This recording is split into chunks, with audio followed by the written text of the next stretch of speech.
Shalom, anak-anak yang dikasihi oleh Tuhan Yesus Kristus, selamat berakhir pekan. Anak-anak, puji nama Allah. Anak-anak, puji nama Allah, agunglah kasih-Nya. Anak-anak, puji nama Allah, agunglah kasih-Nya.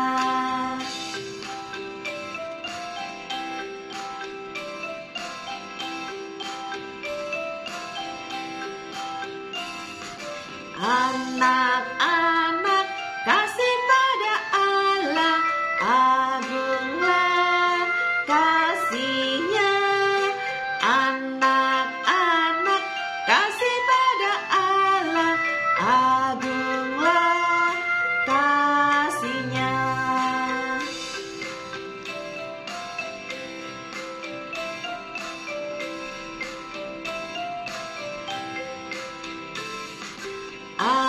Anak-anak, taat pada Allah, agunglah kasih-Nya. Anak-anak, taat pada Allah, agunglah kasih-Nya. Mari berdoa. Bapa di dalam surga, kami berterima kasih untuk kasih setia Tuhan dalam hidup kami. Di dalam masa liburan, kami tetap datang kepada Tuhan karena kami rindu dibentuk oleh Tuhan. Di dalam nama Tuhan Yesus, kami berdoa. Amin.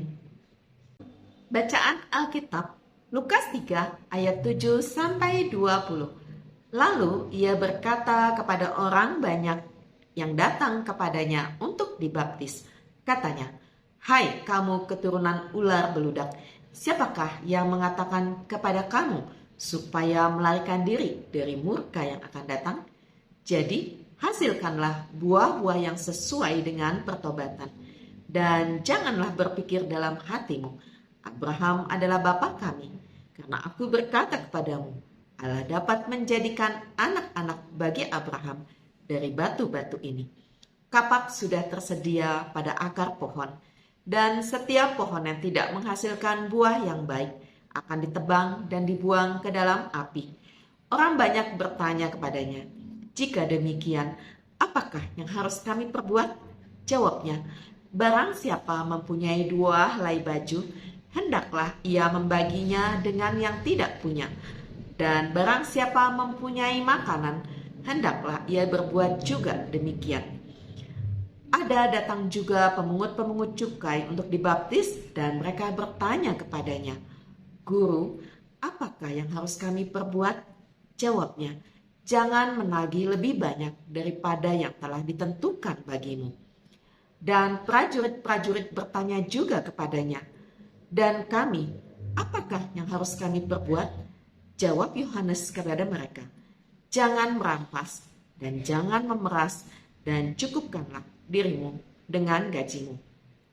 Tetapi karena orang banyak sedang menanti dan berharap, dan semuanya bertanya dalam hatinya tentang Yohanes, kalau ia adalah Mesias, Yohanes menjawab dan berkata kepada semua orang itu, "Aku membaptis kamu dengan air, tetapi Dia yang lebih berkuasa daripadaku akan datang, dan membuka tali kasutnya pun aku tidak layak. Ia akan membaptis kamu dengan Roh Kudus dan dengan api.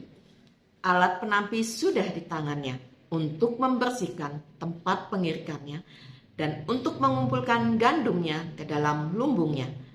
Tetapi debu jerami itu akan dibakarnya dalam api yang tidak terpadamkan."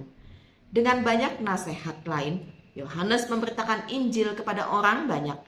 Akan tetapi, setelah ia menegur raja wilayah Herodes karena peristiwa Herodias, istri saudaranya, dan karena segala kejahatan lain yang dilakukannya, raja itu menambah kejahatannya dengan memasukkan Yohanes ke dalam penjara. Buah pertobatan. Bertobat berarti meninggalkan dosa dan mengikut Yesus. Mengikut Yesus artinya melakukan seperti yang Yesus lakukan. Yesus itu sangat murah hati, selalu bersikap adil, juga bisa menghargai hak orang lain. Ayat 11 sampai 14. Setiap petobat yang tidak menghasilkan buah-buah pertobatan bagaikan pohon yang akan ditebang dan dibuang ke dalam api. Ia dihukum. Ayat 9. Sekarang, ayo pikirkan, apa buah pertobatanmu? Mari berdoa. Bapa di dalam surga, ajar kami selalu menghasilkan buah-buah pertobatan kami dengan seluruh sikap hidup kami yang berkenan di hadapan Tuhan. Di dalam nama Tuhan Yesus kami berdoa. Amin. Anak-anak yang dikasihi oleh Tuhan Yesus Kristus, karena kita sudah dimenangkan oleh Allah dan Yesus menjadi juru selamat kita, lakukanlah hal baik sesuai dengan buah pertobatan, yaitu sesuai dengan nilai-nilai Kristiani, antara lain penuh kasih, murah hati, suka berbagi, memperhatikan orang lain, penguasaan diri, jujur, dan masih banyak lagi hal-hal baik yang bisa kita lakukan bukan hanya dengan mulut kita, tetapi tentunya dengan setiap perilaku perbuatan kita. Dan percayalah, Tuhan Yesus mengasihi kita semua. Amin.